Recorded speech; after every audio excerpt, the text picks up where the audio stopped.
Estamos hablando acerca del tema de la Biblia y el título del mes, que lo coloqué como el título de la predicación, es Viviendo en su Palabra. La semana pasada, nuestra hermana, mi hermana Ramona, directora de la iglesia, nos compartió un hermoso mensaje y tocó algunos puntos importantísimos acerca de la Biblia, de la verdad de Dios y cómo apropiarnos de ella y cómo practicar esta palabra. Es una gran batalla la que enfrentamos para dar el lugar que la Biblia debe ocupar en nuestras iglesias en nuestros tiempos. El problema de las iglesias hoy día, para que la Biblia sea el centro, no viene de afuera, viene de adentro. ¿Por qué? Porque el lugar de la Biblia ha sido usurpado. Ha sido usurpado por líderes religiosos, ha sido usurpado por músicos, ha sido usurpado por pastores, ha sido usurpado por aquellos que se autoproclaman a sí mismos apóstoles o profetas o como sea. Y es interesante porque mucha gente va a la iglesia hoy día no a consultar la palabra profética de Dios. Entiéndase bien lo que le estoy diciendo. Esta es la palabra profética de Dios, escrita. Aquí está. Mucha gente va a la iglesia y en lugar de consultar la palabra, quieren consultar al pastor, o quieren consultar al profeta, o quieren consultar, no sé, lo que sea, o quieren una especie de declaración, casi que adivinación, casi que, no sé qué pudiéramos llamarlo, pero no se va a consultar la escritura, la palabra de Dios. Así que la batalla que tenemos hoy día es una batalla muy grande de esforzarnos nosotros como líderes, incluyéndome primeramente yo, de que podamos dar a la Biblia el lugar que debe ocupar, y es el centro de la iglesia, entendiendo lógicamente la palabra de Dios escrita, entendiendo el texto sagrado, entendiendo lógicamente que al hacer la Biblia el centro de la iglesia, estamos haciendo a Cristo como su tema central de la escritura, y por ende y por lógica como el centro de la iglesia. Pero mis amados hermanos, escuche, a usted le conviene que la Biblia sea el centro de la iglesia. A mí me conviene que la Biblia sea el centro de la iglesia. A todos nosotros nos conviene. A la iglesia le conviene, a sus padres le conviene, a sus hijos le conviene, a la familia le conviene, a todos nos conviene que la Biblia ocupe el centro de nuestra vida. Y cuando hablamos de la Biblia, lógicamente estamos hablando de su contenido, de lo que allí está escrito y de lo que allí está plasmado, ¿Sabe por qué? Porque vamos a llevar vidas saludables. Vamos a tener mejores resultados en nuestras vidas emocionales, espirituales, familiares, ministeriales. Es algo que nos conviene a nosotros. Nos conviene hacer caso a aquellas cosas que Jesús dijo. Amén. Ahora bien, fíjese algo. Aunque la Biblia el título de este mes es Viviendo en su Palabra. Yo no voy a decirles cómo vivir en su palabra, porque la semana pasada se tocaron algunos puntos que nos ayudan a nosotros a cómo vivir en su palabra. Yo quiero más bien hablarles hoy de las razones por las cuales nos conviene a nosotros vivir en su palabra. Amén. ¿Cuáles son aquellas razones por las cuales debemos vivir en la palabra de Dios? Compártale el título a la persona que está a su lado. Ayúdenme a mantenerle atento conmigo. Pero no lo diga tan fuerte, porque me va a dejar solo. Hay calor, hermano, hay calor. ¿Alguno tiene sueño? No. Espero que el fuego del Espíritu Santo lo mantenga encendido allí. Bueno, ya lo sentimos aquí el calor, ¿ya? Por favor, ayúdenme, no permita que yo sufra. Los líderes cuando predican sufren, y si usted se está quedando dormido. Es un sufrimiento. Escuche. ¿Por qué nos conviene? En primer lugar, nos conviene, o si nos conviene, debemos vivir la palabra de Dios. ¿Por qué? Porque en ella conocemos a Cristo. Hace un tiempo atrás, una persona lo hablaba de una manera muy poética y muy hermosa, y eso me quedó grabado en mi mente desde aquel tiempo. Esta persona decía que cuando leía la escritura, no sé de dónde lo dijo, pero lo escuché decir, que cuando leía la escritura, podía ver entre líneas, es decir, entre línea y línea detrás de la escritura, los ojos de Jesús como aquel que mira detrás de una persiana. No sé si la ilustración se entiende. ¿Alguna vez ha visto a alguien chismeando así baja un poquito y entonces usted no ve a la persona, pero ve los ojos de la persona que le está viendo a usted? Pero esta persona decía que cuando leía la escritura era como ver los ojos de Jesús detrás de las líneas mirándonos a nosotros. ¿Por qué? Porque el texto central de la Biblia es Jesucristo. John Stott escribió: hay una sola manera de obtener conceptos claros, verdaderos, elevados de Cristo, y es mediante la Biblia. La Biblia es el prisma que descompone la luz de Jesucristo en sus muchos y hermosos colores. La Biblia es el retrato de Jesucristo. Amén. Hermanos, conocer a Jesús en la Escritura, ver a Jesús en toda la Escritura y hacer de Jesús el tema central de la Biblia, porque lo es, y hacer de Cristo el tema central de nuestra enseñanza, nos mantendrá nosotros alejados de los peligros, de las falsas doctrinas y de las falsas enseñanzas, de las manipulaciones y de tantas cosas que nosotros podemos ver hoy día. Una de las ordenanzas del mismo Jesús fue la siguiente. Él dijo: escudriñad las Escrituras, porque a vosotros os parece que en ella tenéis la vida eterna. Pero dijo algo más que hay que subrayarlo. Él dijo: y ellas son las que dan testimonio de mí. Cuando Cristo está diciendo eso, no está hablando del Nuevo Testamento que nosotros tenemos hoy día. Hoy día tenemos nosotros la Biblia, tanto el Antiguo como el Nuevo Testamento, pero en aquel tiempo la Escritura estaba hablando del Antiguo Testamento. Y Jesús dijo: escudriñad las Escrituras. ¿Qué hay que hacer? Escudriñarlas. Y alguien decía en una ocasión que escudriñar es como escarbar.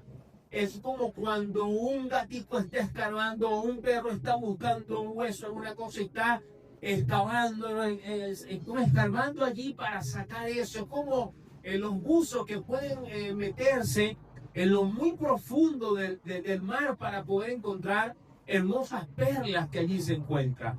El escudriñar la Escritura no es una lectura superficial de la Biblia, pero si no la lea, por lo menos léala. Por lo menos lea. Y trate de ver a Jesús detrás trate de mirar los ojos de Jesús allí en la lectura, que el Señor le está mirando. Pero cuando hablamos de escudriñar, lógicamente estamos hablando de algo más profundo, de algo más intenso y un trabajo más arduo que hay que hacer. Él lo dijo: escudriñar las Escrituras. Estas Escrituras dan testimonio de Jesucristo. Amén. No puede ser una lectura superficial. Hermano, busque Juan 1.1, por favor. Busque Juan 1.1. Todo en la Escritura, o todo, parte de Cristo. Todo. Absolutamente todo. ¿Sabe qué es todo? Todo. ¿Sabe qué significa todo en el original? Todo. Todo es todo. Escuche. En el principio era el Verbo. Y el Verbo era con Dios. Y el Verbo era Dios. Este era en el principio con Dios. Todas las cosas por Él fueron hechas, y sin Él nada de lo que ha sido hecho fue hecho. Muy bien. Yo le puse como título a esta pequeña reflexión: el Génesis del Génesis. El Génesis del Génesis. El principio dice, en el principio era el verbo. Este principio es el principio antes del inicio del que encontramos en el Génesis. Cuando está hablando en el principio, no nos está hablando del principio que nosotros conocemos como aquello que está escrito en el texto sagrado. Aquí está hablando del principio antes del principio. ¿Sí? Por eso es el principio que está antes del principio que conocemos en el relato bíblico. Es decir, Jesús estaba en el principio antes de que todo existiera. No existía nada. Y Él estaba. Cristo estaba en el principio. Amén. Pero una cosa también poderosa dice acá. Dice, y el verbo, que es la palabra, ¿ok? Que era en el principio, era con Dios.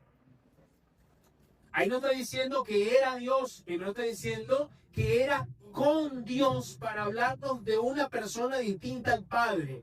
Misma esencia, ¿ok? Un solo Dios, una sola esencia, pero hay una persona diferente, diciendo con Dios. Es diferente que tú digas con Dios, porque cuando estás hablando con Dios, estás hablando que está junto a Dios o al lado de Dios. En este caso se traduce con Dios. Este que era en el principio estaba ¿con quién? Con Dios. ¿Ok? Pero inmediatamente nos señala que ese verbo que era en el principio y que era con Dios, ahora también nos dice, era Dios. Wow. Por eso la Biblia nos habla nuestra doctrina fundamental, es la doctrina de la Trinidad, del Trino Dios. Y aquí estamos encontrando esa pluralidad en Dios. En el principio era el verbo era con Dios, hablando de dos, pero ese verbo era Dios, porque es uno en esencia. Es como aquel texto de Deuteronomio 6:3, si no me equivoco, el llamar a Israel, que dice, oye Israel, Jehová vuestro Dios, Jehová uno es. Ahí está hablando Jehová vuestro Dios. Originalmente es en plural. Vuestros dioses, está hablando en plural, uno es. Amén. Entonces ya estaba escrito desde un principio. Y finalmente dice que este era en el principio con Dios, en el verso 2. Amén. Ahora, lo que sigue es el relato de Génesis resumido en las siguientes palabras. Ese que era en el principio, antes del principio que nosotros podemos conocer hoy. ¿Ok? Dice algo maravilloso, ¿por qué? Porque ahora encontramos un resumen del Génesis 1:1. Todas las cosas por Él fueron hechas. ¿Por quién? ¿Por quién? Por Cristo. Todas las cosas por Él fueron hechas por Cristo. Y sin Él, nada de lo que ha sido hecho fue hecho. Entonces, cuando nos vamos al Génesis 1:1, que dice, en el principio creó Dios los cielos y la tierra. ¿Quién estaba allí creando los cielos y la tierra? Cristo estaba allí. Y Juan 1:1 nos está dando un resumen de todo eso. Cada vez que usted lee en Génesis, y dijo Dios, y fue hecho, dijo Dios en su palabra, está hablando de Cristo mismo, y fue hecho porque Cristo ejecutó la declaración que el Padre estaba haciendo. Y dijo Dios, sea la luz, y fue la luz. Cristo ejecutó. Amén. Ese es el que ejecuta la obra de la creación. ¿Por qué? Pues sin Él nada de lo que ha sido hecho fue hecho. Entonces, cada vez que encontramos estos pasajes, y dijo Dios y fue hecho, y dijo Dios y fue hecho, estamos viendo allí la participación de Cristo en esto de la creación. Amén. Y ese es entonces el Génesis que nosotros también conocemos hoy día. Entonces, mis amados hermanos, el tema central de la Biblia escrito, estamos hablando entonces antes de todas las cosas, pero estamos hablando también del Génesis donde Él participa, pero vamos a encontrar en la Biblia una referencia de Cristo.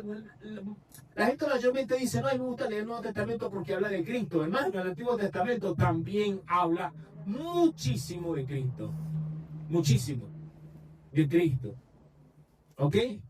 Hay algunos textos que son muy claros, que son muy directos, otros son alusiones, otros son tipos de Cristo, pero nosotros encontramos a Cristo en todo el Antiguo Testamento, por eso él dijo, escudriñe la Escritura, porque ella da testimonio de mí. Ella dice, ¿quién soy yo? Es lo que está diciendo Jesús. Amén. Vamos a hacer una referencia lo más rápido que nosotros podamos. Mi amado hermano, es el mes de la Biblia, ¿verdad? Queremos que la Biblia sea el centro. Sí, vamos a leer la Biblia. ¿Sí? Usted viene aquí a escuchar la Biblia, no a escucharme a mí. Sí, yo predico lo que dice la palabra y le damos el sentido de lo que la Biblia dice por el Espíritu Santo. No podemos leer la Biblia. La gente dice, no, es que si se lee mucho la Biblia es como aburrido. Bueno, entonces, si usted piensa que una práctica mejor que leer la Biblia es escucharme a mí decir un montón de cosas, está perdiendo su tiempo. ¿Amén? Están animados. Gloria a Dios. Génesis 3:15, la siguiente. La primera promesa mesiánica la encontramos en Génesis 3:15. Allí está Cristo. Ya estaba antes, pero hoy está allí en la Escritura. La simiente de la mujer que herirá a la cabeza de la serpiente. Y pondré enemistad entre ti y la mujer, y entre tu simiente y la simiente suya. Esta simiente, que es Cristo, te herirá en la cabeza y tú le irás en el calcañar. ¿De dónde nació Jesús? ¿De dónde? De una mujer. La simiente es el hijo de una mujer, el hombre que nacerá de una mujer. Por eso el diablo odia tanto a las mujeres. Bueno, y a los hombres también. Porque el hombre que nacerá de una mujer te herirá en la cabeza. Y esa simiente, lógicamente, es Cristo que nació de una mujer. Amén. El cetro no se apartará de Judá, que nos habla del reinado de Cristo como linaje real eterno. Dice así, anote las citas bíblicas, Génesis 49:10. No se quitará el cetro de Judá y el legislador de entre sus pies, hasta que venga Silo. Silo significa aquel que los congrega, aquel que los reúne. ¿Ok? En este caso es Cristo. Y a él se congregarán los pueblos. ¿A quién? A Cristo. Amén. Pero dígalo con una autoridad. A Cristo. Vamos a predicarnos. Usted me predica a mí, yo le predico a usted. Amén. ¿A quién? A Cristo.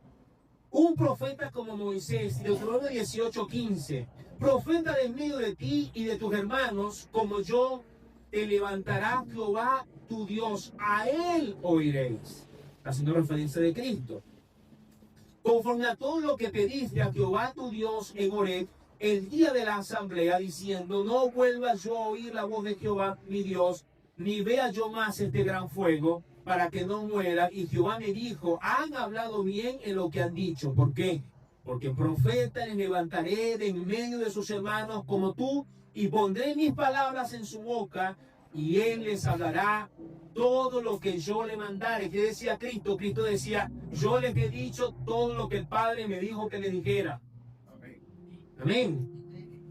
Yo les he dicho, él les dirá. Entonces dice, le hará todo lo que yo le mandare, más a cualquiera que no oyere mis palabras que él hablare en mi nombre, yo le pediré cuenta. ¿A quién tenemos que oír hoy día? ¿A quién tenemos que escuchar? A Cristo. Lo que Jesús dijo. Eso está en Deuteronomio 18:15-19. El hijo de David que establecería un reino eterno. Segunda de Samuel 7:12-13-16.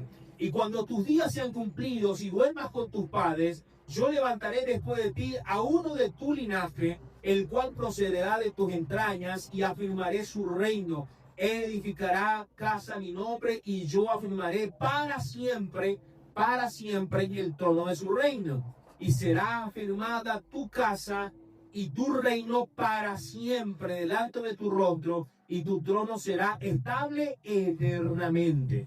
¿Quién puede reinar eternamente? Cristo. Y Cristo es el linaje de David, cuando la gente decía, Hosana, hijo de David, bendito el que viene en el nombre del Señor. Él, por eso se le conocía como el hijo de David, porque viene de la descendencia de David y era la promesa que Dios le había dado. Salmo 22 describe con detalle la asombrosa muerte de un justo que fue clavado y que echaron suerte sobre sus ropas. Salmo 22:1 dice, Dios mío, ¿por qué me has desamparado? ¿Por qué estás tan lejos de mi salvación y de las palabras de mi clamor? ¿Quién clamó eso desde la cruz? Cristo. Luego encontramos el verso 7 y 8, dice, todos los que me ven me escarnecen, estiran la boca, menean la cabeza, diciendo, se encomendó a Jehová, líbrele él, sálvele, puesto que en él se complacía. ¿No fue lo que me dijeron los sacerdotes a Cristo cuando estaba muriendo? Wow, una cosa, no se le erizan los... Es una cosa impresionante, impresionante. Verso 18, repartieron entre sí mis vestidos y sobre mi ropa echaron suerte. Hermano, es un cumplimiento perfecto de la escritura. En eso, cuando los judíos se encuentran con esto, que se convierten a Cristo, sus ojos son abiertos y pueden ver con total claridad que Jesucristo era el Mesías prometido, el Hijo de Dios que vino a este mundo. Isaías 7:14, nacimiento de un niño, de una virgen, el que es Emmanuel. Por tanto, el Señor mismo dará señal. He aquí que la Virgen concebirá y dará a luz un hijo y llamará su nombre Emmanuel, que significa Dios con nosotros. Cristo es Dios con nosotros. Se hizo como uno de nosotros. Gloria a Dios por eso. Es maravilloso, ¿verdad?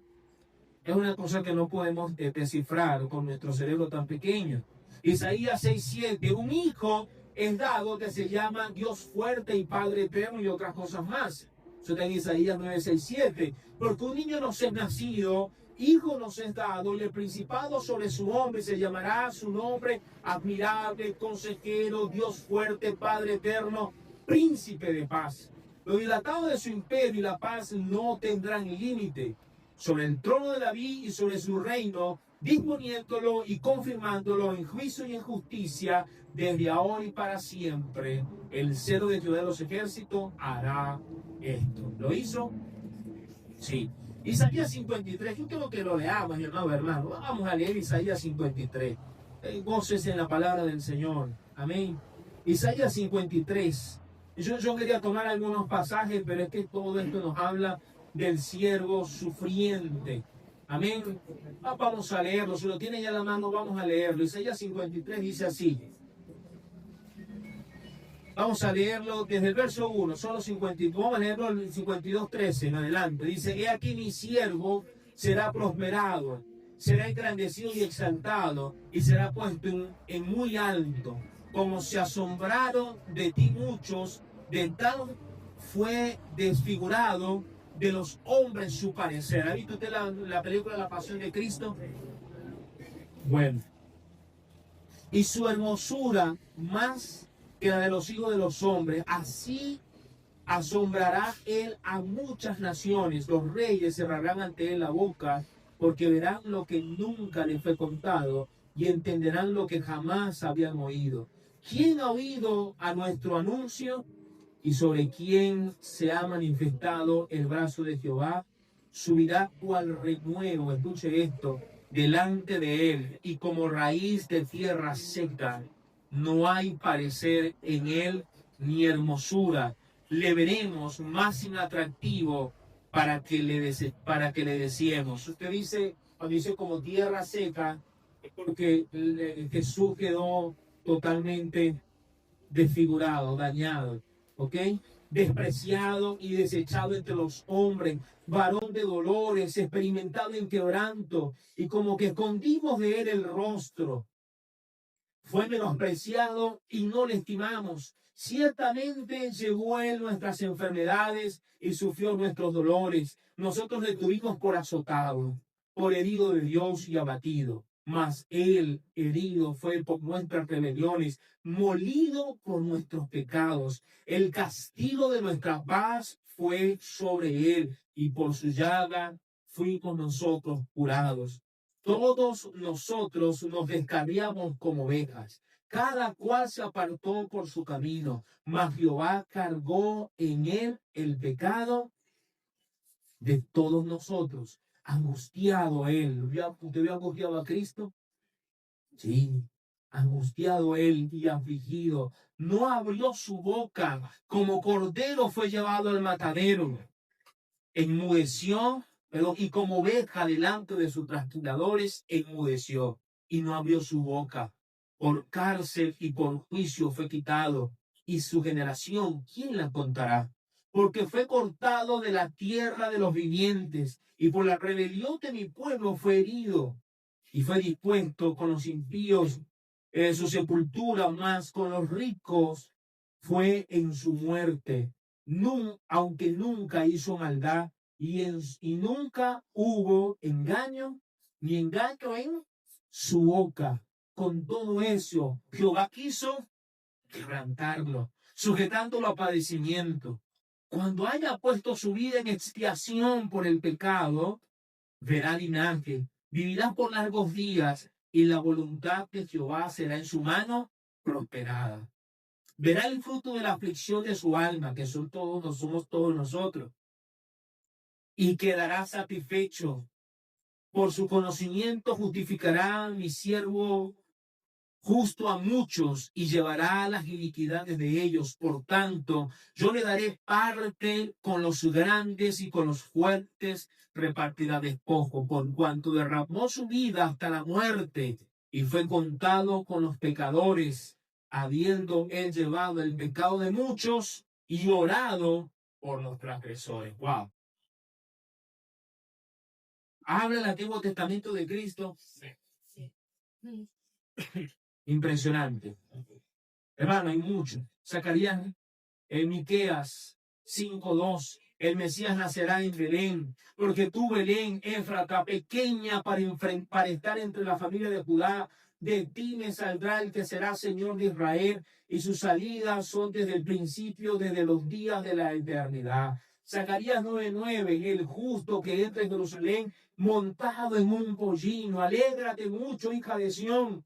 Da voces de júbilo, hija de Jerusalén. He aquí tu rey vendrá a ti, justo y salvador, y humilde, y cabalgando sobre un asno, sobre un pollino, hija de asna. Mirarán a él, mirarán el que traspasaron, Zacarías 12:10. Y derramaré sobre la casa de David, sobre los moradores de Jerusalén, espíritu de gracia y de oración, y mirarán a mí, a quien traspasaron, y llorarán como se llora por un hijo unigénito, afligiéndose por él como quien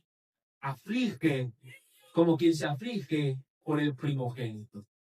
Y así hay montones de textos. Estos son los más nombrados en el Nuevo Testamento. También tenemos tipos y simbologías de Cristo, lo que llamamos prefiguraciones o tipos de Cristo o simbologías acerca de él. De este número hay muchísimo más. Se estima que hay cientos de tipos de Cristo desde el Génesis hasta el Apocalipsis. Allí nada más cuando se habla, por ejemplo, que el hombre después de pecar se hizo vestidos con hojas de higuera, ¿sí se acuerda? Y luego dice la Biblia que Dios le dio un vestido de animales. Bueno, se supone que el animal tuvo que ser sacrificado. Eso es una deducción. ¿Para qué? Para poder vestir al hombre. ¿Pero el animal había hecho algún pecado, algún mal? No. Pagó la culpa. Por culpa de estos desobedientes, tuvieron que sacrificar al animal para vestir al culpable. Ahí estamos viendo a Cristo. Y así montones, pero quiero nombrarle algunos de los más importantes. Por ejemplo, Adán se dice que es el tipo de Cristo. A Cristo se le llama el último Adán. Así como por Adán en Edén entró el pecado, por Adán, por nuestro Adán, por Cristo, que fue hecho hombre, también saldrá el pecado. Por uno entró la culpa, por otro entra la justificación, por uno entra la condenación, por otro entra la salvación, y así. Amén. Se le conoce, por ejemplo, en el caso de David, de Jesús, como rey y sacerdote, según el orden de Melquisedec. Busque, se lo mando como tarea. En el Antiguo Testamento se habla de Melquisedec, quien era tipo de Jesucristo. Eso lo dice mucho Hebreos. José fue rechazado por sus hermanos y luego se convirtió en el salvador de sus hermanos. Jonás, 3 días en el pez y Cristo 3 días en el sepulcro para luego resucitar. David, el rey según el corazón de Dios, y Cristo, el rey conforme al corazón del Padre. Eventos e instituciones que encontramos en el Antiguo Testamento, por ejemplo, el sacrificio de Isaac.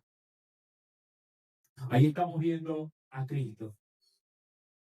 Era hijo unigénito y fue llevado para ser sacrificado. Así también pasó con Cristo, el Cordero Pascual. ¿Se recuerda? Aquella noche que el ángel de la muerte pasaría por Israel, se le pidió sacrificar un cordero y tomar la sangre del cordero y colocarla en el dintel de las puertas y de los postes para que el ángel de la muerte pasara de largo. Bueno, Cristo es el Cordero Pascual nuestro. Bendito sea su nombre. Fue sacrificado y su sangre ha sido puesta sobre nosotros, en nosotros, porque la muerte no puede enseñorearse tampoco de nuestras vidas. Amén. La serpiente de bronce alzada en el desierto. A ellos tenían que mirar a aquellos que eran picados por las serpientes mortíferas y para poder ser sanados tenían que levantar sus ojos y mirar al asta con la serpiente de bronce enrollada. Allí era una señal. Cristo fue levantado y es uno de los tipos de Cristo más grotescos que tenemos, ¿verdad? Pero Cristo fue levantado igual para que todo aquel que mire a él sea salvo. Amén. Sea sanado. El maná del cielo. Cristo descendió del cielo. El tabernáculo y todos sus elementos, el velo, el altar, el sumo sacerdote. Lea todo Hebreo que le va a hablar acerca de todas estas cosas. Las ofrendas, el sacrificio del sistema levítico, todo esto nos habla de Cristo como el Cordero que fue sacrificado. Mis amados hermanos, referencias en el Nuevo Testamento son muchísimas. No las vamos a tocar hoy. Solamente quiero cerrar con 2 puntos más, si me da tiempo. Pero referencias en el Nuevo Testamento, encontramos montones de estas. Se calcula que por lo menos hay en el Nuevo Testamento unas 300 citas directas del Antiguo Testamento y miles de alusiones y ecos en cuanto a Jesucristo. Muchas de estas citas se introducen con fórmulas como para que se cumpliese lo que dijo el profeta o para que se cumpliese la escritura. Todo eso lo tenemos allí. En fin, se puede hablar por lo menos de más de 500 referencias entre profecías, tipos y símbolos y eventos que apuntan a Cristo en el Antiguo Testamento y en el Nuevo Testamento. Más de 500. ¿Será que Cristo es el tema central de la Escritura? Sí. ¿Usted cree que hay algo más importante que hablar aquí en la iglesia que acerca de Cristo? ¿Usted cree que si vamos a hablar acerca de la Biblia, no debemos enfocarnos en su tema central, el cual es Cristo, y de allí pueda partir todo lo que nosotros queramos enseñar? Hermano, vamos a hacerlo. Vamos a hacer de Cristo el fundamento de la iglesia que ya está establecido, lógicamente, pero que ha sido quitado. Y por eso hay tantos desastres. Amén. La segunda razón por la cual debemos vivir en la palabra. Soportaremos y nos mantendremos en pie al enfrentar las grandes tormentas de la vida. Escuche lo que Cristo dijo, Mateo 7, 24 al 27. Cualquiera pues que me oye estas palabras y las hace, le compararé a un hombre prudente que edificó su casa sobre la roca. Descendió lluvia, vinieron ríos y soplaron vientos y golpearon contra aquella casa y no cayó. ¿Por qué? Porque estaba fundada sobre la roca. Pero cualquiera que me oye estas palabras, entendamos estas palabras, y no las hace, le compararé a un hombre insensato que edificó su casa sobre la arena. ¿Cuántos son insensatos? Y descendió lluvia, Y vinieron ríos y soplaron vientos y dieron con ímpetu contra aquella casa y cayó y fue grande su ruina. Querido joven, querido niño, si me escucha, adulto, anciano, no hay nada más que podamos dar que a Cristo. Él debe ser el fundamento de nuestras vidas. Escuche, para obtener el beneficio de vivir en las Escrituras, en medio de las tormentas, debemos hacer lo siguiente. Escuche, haga el énfasis hacer. ¿Qué hay que hacer? Hacer. Lo que tenemos que hacer es lo siguiente. Dice, cualquiera pues que oye estas palabras, primero hay que oír. La Biblia dice que la fe viene por el oír. Y hermano, tenemos que hacer más eventos para reunirnos a leer la Escritura como iglesia. Vamos a enfiebrarnos. Sí, vamos a ponernos fiebrú. Vamos a decir, vamos a poner, hermanos, eventos para venir a leer un libro completo aquí como iglesia. Porque la fe viene por el oído. Dice, no, pero ya tengo la audiobiblia. Sí, pero usted sabe una cosa, la lectura antes, mi amado hermano, en la antigüedad, no era para practicarse en lo secreto ni en lo íntimo, porque la mayoría de la gente no sabía leer. Bueno, que hoy la gente sabe leer, no lee la Biblia. O no leemos la Biblia para no acusar a nadie. Pero en aquel tiempo pocos sabían leer, así que la iglesia se reunía con el propósito de leer la Escritura como comunidad. Pablo decía, una vez que lean la carta en la Odisea, la de la Odisea la mandan, no sé si usted me recuerda bien, pues la mandan para, no recuerdo ahorita, creo que era para Filipos, y la que mandé a Filipos, los filipenses que la lean en la Odisea. ¿Por qué tenían que hacerlo? Porque todo el mundo no sabía leer, la iglesia se reunía para escuchar, oír, la fe viene por el oír la palabra de Dios. Primero hay que oír. ¿Qué hay que hacer? Oír. Y por supuesto, escuchen en su casa todo lo que pueda, pero tenemos que hacer reuniones para leer la Biblia juntos y escuchar. Fíjense, no dice el que ve la palabra, o el que huele, o el que palpa la palabra, sino el que escucha. El sentido es el oído, escuchar. La fe viene por el oír la palabra. Hoy día tenemos el privilegio de poder leer, porque la mayoría sabemos leer, pero somos flojos. Por otro lado, aunque podemos beneficiarnos de muchas cosas que encontramos hoy día, amado hermano, a mí me encanta ver la película de Cristo, de la Pasión, especialmente he buscado todas las películas cristianas que pueda haber para verlas, para uno entender un poco mejor. Y hay muchas cosas que son beneficiosas, pero eso no sustituye jamás la lectura bíblica, mi amado hermano.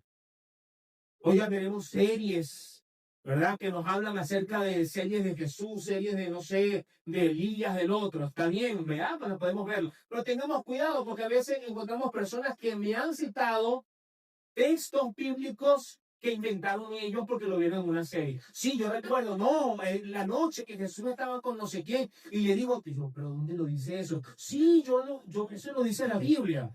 Dios mío, ¿sabes que ya me está pegando la edad? Pero es que yo no he leído eso en la Biblia. Sí, porque yo lo vi en la serie de no sé quién. Ah, ok, pero eso no lo dice la Biblia. ¿Sí me explico? Es decir, el no documentarnos correctamente de la Escritura nos puede llevar a nosotros a cometer errores doctrinales y comenzar a citar cosas que la Biblia no dice. Ahora, no estoy diciendo que no se vean. Usted puede verlo, tomar lo bueno y desechar lo que no es. Y si le va a bendecir, qué bueno que le bendiga. Pero no sustituya eso por la lectura bíblica. Documéntese de acá, porque si no vamos a terminar levantando una nueva doctrina. ¿Por qué? Porque lo digno es oír. Amén. No sustituye eso. Pero no es solo oír, ahora vamos a lo segundo, es la práctica, practicar para obtener su beneficio. Si no practicamos la Escritura, no podemos entonces participar o enriquecernos de todo el beneficio que ella tiene, ¿ok? Hay que poner en práctica, por eso dice, y las hace. Escuchamos y las hace. Muchos conocemos y muchos conocemos mucho, pero poco hacemos. Eso hablaba mi hermana la semana pasada. El Señor nos manda a hacer, a cumplir, a guardar, a practicar sus enseñanzas. Luego dice, le compararé a un hombre prudente que edificó su casa sobre ¿qué? ¿Tiene el texto allí abierto? Sobre la roca. ¿Sobre qué? Roca. La práctica es una tarea ardua. Practicarlo es arduo. Por eso nos desanimamos. Nos gustan las cosas fáciles y rápidas. Estamos acostumbrados a la velocidad, a un clic. No nos gustan los procesos. El proceso suena como largo, como tedioso. Yo quiero que eso sea ya, inmediato, rápido, veloz, 180 kilómetros por hora. ¡Bum! Que las cosas sean volando. Me quites allí la cosa en el microondas, ¡pim! Lo caliente lo más rápido posible, ¿verdad que sí? Nos desesperamos con el control cuando no funciona, porque tiene que ser rápido todo tiene que ser veloz. Entonces Dios no obra de esa manera. Dios obra en nosotros por la práctica continua. No es tan fácil, no es tan rápido. Por eso hacer requiere sacrificio. Jesús es el ejemplo de alguien que construye sobre una roca, edificado